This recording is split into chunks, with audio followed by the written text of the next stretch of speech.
It's 9-2 a blue-red twin. Todd Stevens currently number 18 on our leaderboard with Nyack Company. He's also at 9-2, and he is probably dressed better than the two of us combined. Yeah, I mean, Todd Stevens, he looks sharp. And I mean, he takes these games and this tournament really seriously. I know last year he really wanted to make it into the Players' Championship, and he kind of got a late start on the year, but he really made up for lost ground, and he got pretty far up the leaderboard. And I think for this upcoming year, he's going to be one of the people to watch as someone who's really gunning for that Player Championship really hard. So it looks like Todd Stevens is led on a Shockland tapped and then played another Shockland and a Noble Hierarch. Kevin Jones just with a Scalding Tarn. He's going to fetch out a Steam Vents, Lightning Bolt, that Noble Hierarch, Bolt and the Bird.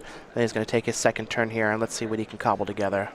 Yeah, and so far I would say this is basically going the way Kevin Jones wants. Kevin really wants the board to be clear, particularly on the opening turns, and Todd Stevens really wants to get some pressure on the board as fast as possible. So Kevin just is going to play an Island and Pass. Todd has a Forest and a Loxodon Smiter, which is very good to play into open mana from the blue-red twin deck since it can't be remanded. Todd's going to gain a lot of tempo by putting that 4/4 on the battlefield. Yeah, I would even say Loxodon Smiter is probably just one of the better cards to fight Blue-Red Twin in terms of developing board pressure, simply because the 4 toughness means that it can't be bolted. Look at him just throw his card all over the Deceiver XR. Right on top. Like taunting him to block it. Would you like to block? Yeah. My guess was no. Kevin Jones is going to take 4 damage. On his turn, he was able to Deceiver Exarch, untap a land, and cast a Serum Vision, so he's definitely developing himself. Now, Todd Stevens here, he basically has to hope that he has a Path to Exile in his hand to protect him from a potential combo turn from Kevin Jones if he decides to go for it. I can't imagine that he will. He might wait for a better spot for once he has to spell backup, but it is always something that people have to keep in mind. Yeah, Kevin has played these blue-red tempo-y decks for basically as long as I can remember. I mean, I've always seen him play a Jeskai deck in Standard, and he's been playing Blue-Red Twin for almost as long as I can remember also. I think he's probably going to assess the situation that even though he may be able to go for the combo, and it's unlikely that Todd Stevens has a Path to Exile, the risk is probably too great, and Kevin Jones still has a little bit of life to work with and kind of, you know, take his time, maybe wait for a better spot to lay down the combo with Dispel backup. Yeah, now this Tarmogoyf is a 4/5, which means it's going to be able to attack through that Deceiver Exarch.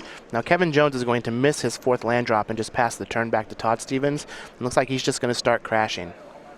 Yeah, and this is pretty bad for Kevin just because... Looks like he's going to try and use a Twisted Image to make his 1/4 into a 4/1 and trade with his Loxodon Smiter. Now that is going to make it vulnerable to something like Lightning Bolt, but Todd does not have another red mana, so if Kevin wants to remand this Lightning Bolt, he might be able to get some value out of his Deceiver Exarch. Yeah, while this looks like it's going to be fine for Kevin, it's really not doing what he wants to do. I mean, essentially what's happening here is both players are making trades, but Todd still has a board presence, and Todd is still pushing damage.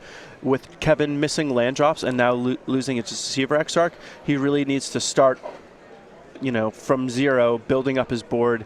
He's, you know, missing land drops, and I think this is not exactly where Kevin wants to be, but hopefully he can dig himself out. And now the good news for Kevin is that Todd also didn't have a 4th land and didn't deploy another creature. It looks like Kevin has a Pestromite in hand, so he is going to be able to tap down either that Tarmogoyf or one of Todd Stevens' white sources if he wants to, depending on how this next turn happens to play out. Yeah, it seems like both players are not quite firing on all cylinders, but considering the fact that they're equally not firing on all cylinders, we're getting a pretty balanced game, which is nice. So it looks like Kevin is going to go ahead and go with a Harvest Pyre here to try and kill off this Tarmogoyf. Now he does have to make sure that he removes enough cards and does enough damage to actually kill the Tarmogoyf based off of what's going to be left in the graveyard once everything's all said and done. The one thing that's nice, though, is because the Harvest Pyre is going to be exiling cards, as just from casting the Harvest Pyre, the Tarmogoyf is going to shrink because Todd it looks like he only has 2 lands in his graveyard, but there's a good chance that there may be a fetch land hiding underneath that Noble Hierarch. Let's see here, Kevin's just going through all the math to figure out how many cards he wants to get rid of. And I think that he might just do 5 and make sure it dies. Yeah, it's good to be sure. On the other hand, though, Kevin would like to leave some cards in his graveyard just because he has Snapcaster Mage in his deck. So Todd's just going to go ahead and play a Knight of the Reliquary here and pass back to Kevin. Now that Knight is only a 2/2, so it can die to a Lightning Bolt if Kevin happens to draw into one. So there is his 4th land, which is real big, since he does already have Pestermite in his hand, and it's a Desolate Lighthouse, so he gets to loot away to try and find cards to finish this game out. Yeah, one thing that's interesting about these sequences is if Todd still had that Tarmogoyf on the board, he probably wouldn't have tapped out for the Knight of the Reliquary, because the Tarmogoyf is a pretty good clock, and Todd is likely going to want to keep his mana open for fear of the combo. But now in this situation, the Tarmogoyf died, Todd just taps out, plays another threat, and now he can keep his mana open while he has pressure on the board. Looks like Kevin's going to use a Deceiver Exarch to tap down that Knight of the Reliquary. He does know that Todd has a Lightning Bolt, so the Pestermite that's in his hand isn't really as good as we would like it to be, but this Deceiver is a great card. Yeah, this looks like I believe it's happening at the beginning of combat, although I'm not 100% sure about that. It may also be end of turn. But it looks like what Todd's going to be doing is he's setting up a situation where he can cast Collected Company and still have a mana open for his Path to Exile. So he's going to be able to get, an extra mana off that Knight of the Reliquary, develop his board some more, but still keep himself safe against the Splinter Twin. So it's like he has used his Windswept Heath to fetch basic forest. He's also using his Knight of the Reliquary to sacrifice a forest and find a Horizon Canopy in response to the tap effect from the Deceiver Exarch. So let's see what he decides to do with the rest of his turn. Yeah, I think ideally Todd would fire off a Collected Company and keep a white open. But if he doesn't have a Path to Exile, he may just use the Horizon Canopy to draw a card. Looks like he does have a Path to Exile in his hand. Perfect. So he has a Path and a Lightning Bolt. And I believe a Collected Company. Let's see what he decides to do here. It is going to be Collected Company. So this is going to greatly increase his board presence if he doesn't whiff. And it looks like Kevin has the Dispel, which is kind of good news for Todd, because Todd is... Basically, that means there's a better chance that if Kevin goes for the combo, Todd is going to be able to successfully Path to Exile his creature. And that's really all Todd wants to do. He just wants to trade, and Todd wants to be trading while he has pressure on the board, which is essentially what's going on now. Yeah, now it looks like Kevin does have a Vendilion Clique in his hand, so he could Vendilion Clique Todd Stevens, see what he's got going on, get rid of that Path to Exile, and potentially set something up where he can combo off. But that Knight of the Reliquary now is a 4/4 and could potentially get bigger and make life pretty tough for Kevin. Yeah, the 4 toughness is a really, really big deal just because it's out of Lightning Bolt range. Also, because it's a 4/4, it can attack through the Deceiver Exarch. 4/4 is kind of the that money power and toughness that you want when you're trying to attack a blue-red twin deck. So Kevin is going to go ahead and cast a Deceiver Exarch in Todd Stevens' draw step to see if he can snag... Or Vendilion Clique. Or Vendilion Clique in his draw step. We're going to get a Lightning Bolt and a Path to Exile is going to happen. He's going to see an Arid Mesa. And again, this is all Todd wants to do. Keep trading while Todd has pressure on the board. Now Todd is going to be able to get a decent-sized attack step. Todd is going to be able to play that land, crack it. And draw a card off his Horizon Canopy. Right, and then, basically Todd, with this one creature, has Kevin on a 2-turn clock. Yeah, it looks like it's going to be able to make it grow to a 6/6. Which is very large. So we've used the Horizon Canopy. He's going to crash in with the Knight, cash in his Arid Mesa to fetch out another land. And it looks like he's going to take 6 damage from this Knight of the Reliquary and go down to 3. Now, Kevin does have Pestermite, Splinter Twin in his hand, and Todd drew a Tarmogoyf off of his Horizon Canopy. So if Todd bricks this next turn, he actually just loses this game because Kevin can tap down the Knight and then untap into his combo. Yeah, really showing why this blue-red twin deck is so good, because it can come so close to losing and then out of nowhere win. Now on Todd's side, he has the potential to draw a couple things to break up the twin combo, but he can also just draw a Lightning Bolt to win the game on the spot. And it looks like he drew a Path to Exile. Wow, really great draw for Todd. So Kevin, though, can still draw a Dispel to protect his combo, so we'll see how this goes. Challenge competitors, your pairings are now up. Man, that path is a very timely draw for Todd Stevens. Yeah, really, really great. And I mean, Todd actually has not a ton of disruption, but he has a couple really efficient pieces for this matchup. So I think everyone knows that Blue-Red Twin is such a popular deck, and Todd seems to have come well prepared to give himself good opportunities to draw the things that he needs in this matchup. So it looks like Kevin Jones has used his Deceiver Exarch to tap down this Knight of the Reliquary in Todd's combat step. He's deciding what he wants to do with it, activate it or not. Oh, it looks like it's a Loxodon Smiter that Todd had drawn and not a Tarmogoyf. So it looks like he might just cash in this Path Exile now. Which isn't a bad idea. I mean, if you wait, you give Kevin the potential to draw a Dispel. And if Kevin has a Remand, then you're just going to be able to cast it again anyway. Yep. So this is a really good play on Todd's part. I like it a lot. I definitely agree.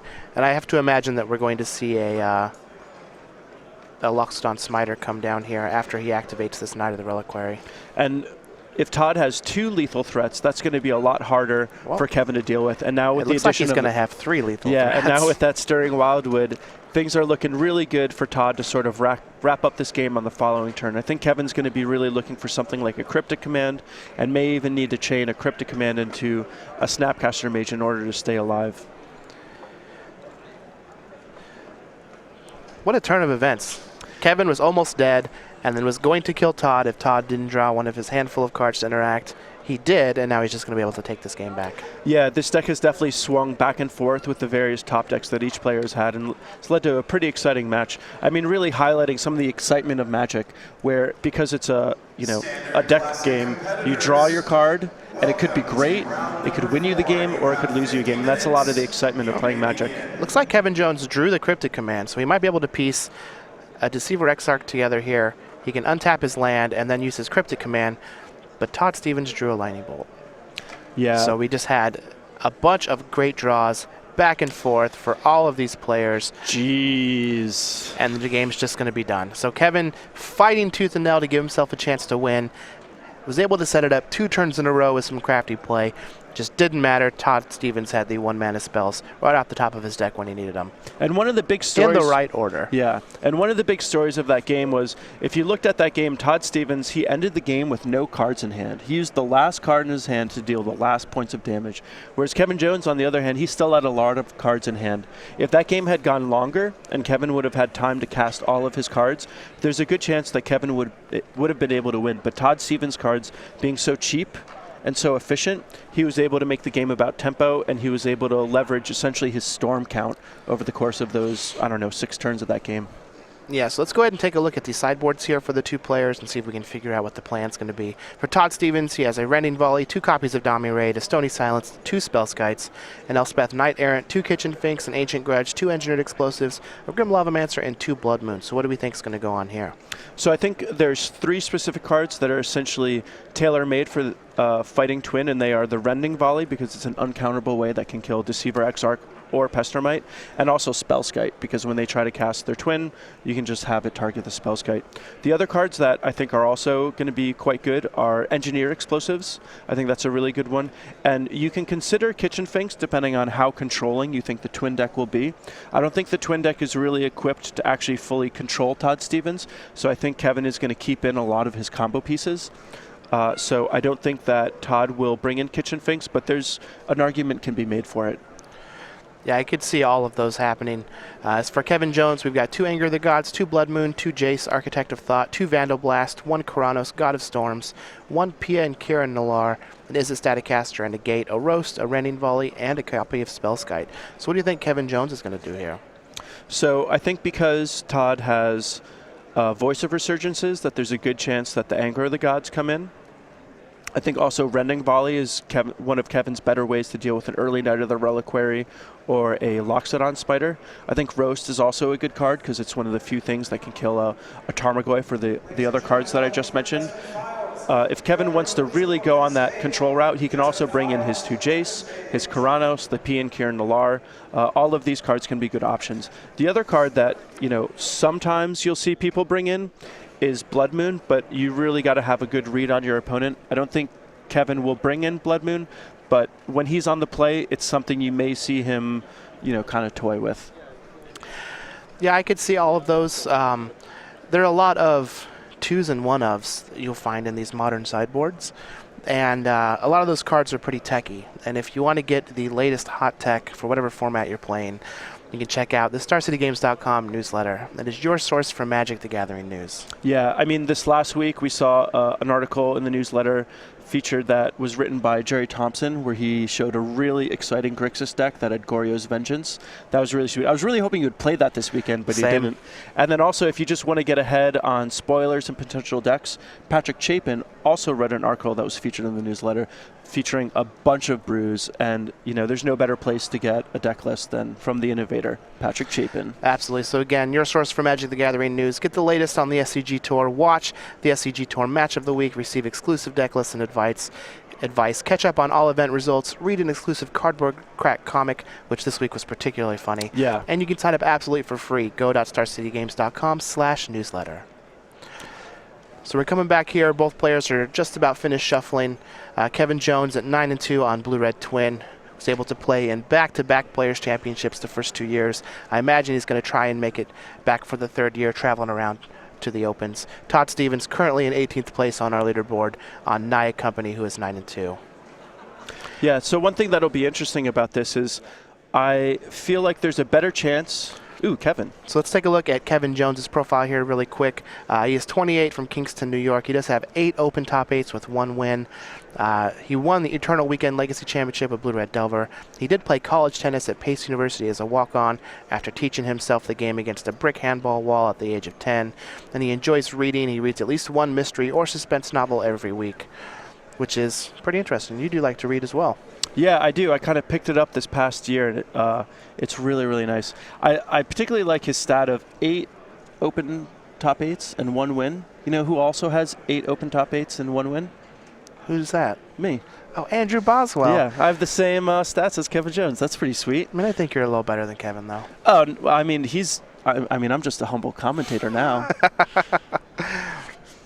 So it looks like we're just about ready here. Todd Stevens does have his opening hand. I believe Kevin might be mulliganing. So that's why he has... So Kevin is down to 6. Yeah, and one thing that I wanted to mention right before Kevin's slide came up was one thing that's interesting about these Blue-Red Twin decks is the flexibility. Kevin can really go a lot more controlling or stay really focused on the combo. I think an argument can certainly be made for both sides, but I think it's more likely that Kevin will be on the combo plan when he's on the play and a little bit more likely that he's on the control plan when he's on the draw. So these first couple turns are going to go lightning quick as these players are very familiar with their decks. Kevin just with land go for a couple turns with an island and a Desolate Lighthouse.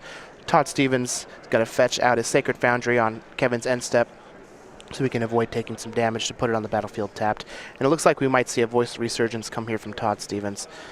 Yeah, Todd really needs to develop some sort of pressure. He doesn't want his Voice of Resurgence to get hit by something like a Spell Snare, but is certainly one of the best ways to lead his pressure, even though it's not a lot of damage. It just makes it a lot harder for Kevin to have the right answers for the right situation. And it looks like Kevin does have a Spell Snare for that Voice of Resurgence. Todd's going to go ahead and fetch out with his Windswept Heath of Forest.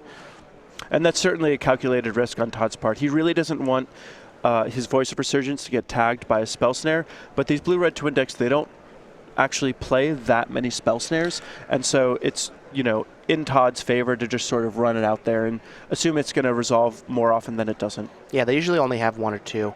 But Kevin is going to miss his 3rd land drop.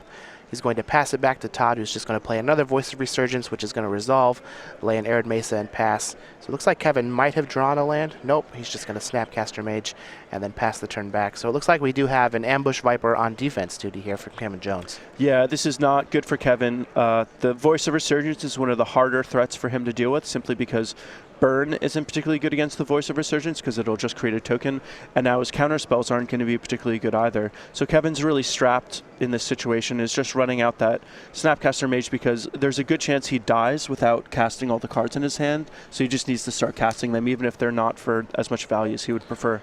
So it looks like Todd Stevens is going to fetch out a Shockland, Lightning Bolt that Snapcaster Mage on Kevin's end step. She's just going to play a tapped Stomping Grounds and get in for 2 with his Voice of Resurgence. Kevin's just going to play a Snapcaster Mage to be on defense again, and this Dromoka's command is going to put quite the hurt on Kevin. Not only is it going to get rid of that Snapcaster Mage, it's now going to make that Voice of Resurgence a 3/3, which is greatly going to increase its clock. Yeah, I mean, the difference between a 2/2 and a 3/3 is actually a pretty big difference. The one thing that's a little bit of a silver lining for Kevin Jones, though, is that he's not getting beaten down by a bunch of creatures at once. It's just a 3/3 right now. So Kevin, even though he's missed his land drops, he's got a little bit of time. He can still cobble something together. I mean, the twin deck is very, very good at winning out of nowhere, even when it is quite far behind against these other creature decks. And if Todd ends up using all of his removal on, you know, kind of incidental things, Kevin might be able to have the last threat standing in Splitter Twin. So it looks like Kevin was able to find a land. However, it was a Scalding Tarn, and he used it to get a Steam Vents, so he did take 3 damage to get that land. He went and played ahead his Deceiver Exarch to untap a land to try and cast another spell this turn. But Todd Stevens did have a Rending Valley for that Deceiver Exarch. Now Kevin is going to use a Lightning Bolt here on that Voice of Resurgence. It will create an Evan Irwin Elemental token here. It's currently only a 1/1, but Todd Stevens just drew the perfect card to grow it in size, Collected Company. Yeah, this is a really good draw for Todd because right now his Voice of Resurgence token is only a 1/1, and without a significant form of pressure, Kevin can make use of that time in a much better ways than Todd can. So Todd really, really needs to have a good offense, and this Collected Company is the best way for him to get that. So it looks like we've got a Spellskite and a Knight of the Reliquary. Brutal. 2 fine cards. Yeah. That's going to put a big clock on Kevin Jones, protect Todd Stevens from the combo, get in 3 damage with that Elemental token, and things are just coming up Millhouse for Todd Stevens. Yeah, I mean, those were 2 of the best cards for Todd to get. Knight of the Reliquary is Todd's biggest creature, and Spellskite is probably his best way of disrupting Kevin Jones. So what's great about that Collected Company is not only did it play offense, it also played defense. So Kevin Jones was able to find a 4th land with his Sulphur Falls. He does have a Cryptic Command in his hand, which might be able to buy him some time. But Todd is going to play a pre-combat Voice of Resurgence here to try and grow his Elemental token. And then I think this is going to force Kevin's hand on that Cryptic Command, and he might even have to Fog. Yeah, this is certainly not where Kevin wants to be. And I mean, Todd is really just showing how much more efficient his cards are. So it looks like he's going to counter the Voice of Resurgence and bounce the Knight of the Reliquary. And Todd Stevens is going to go ahead. So it looks like he's just trying to make tap the creatures. Okay, so he's going to counter and bounce and tap the creatures. Todd's going to go ahead and use his Knight of the Reliquary just to get a little bit of value, find a Horizon Canopy, cash it in.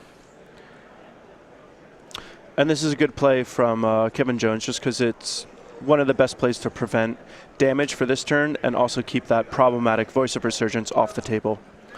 Todd Stevens is going to follow up with a Loxodon Smiter, pass the game back to Kevin, who's going to draw his card for the turn, and then shake Todd Stevens' hand. Yeah, I mean, Todd Stevens, he just had a little too much muscle. Kevin was definitely in a bad spot from the get-go just because he was missing lands. I mean, he was stuck on 2 lands and ended up just casting 2 Snapcaster Mages for really no value. So that's probably one of the more unfortunate things that can happen, but you can really see in both games, Todd Stevens, his cards are just so muscular and so efficient that he just gets onto the board in such a big way. He only needs a couple pieces of disruption to close out the game. So you're trying to say that Todd's creatures are tall and handsome? Oh, yeah. They're very tall and handsome. Yeah, Tarmogoyf is a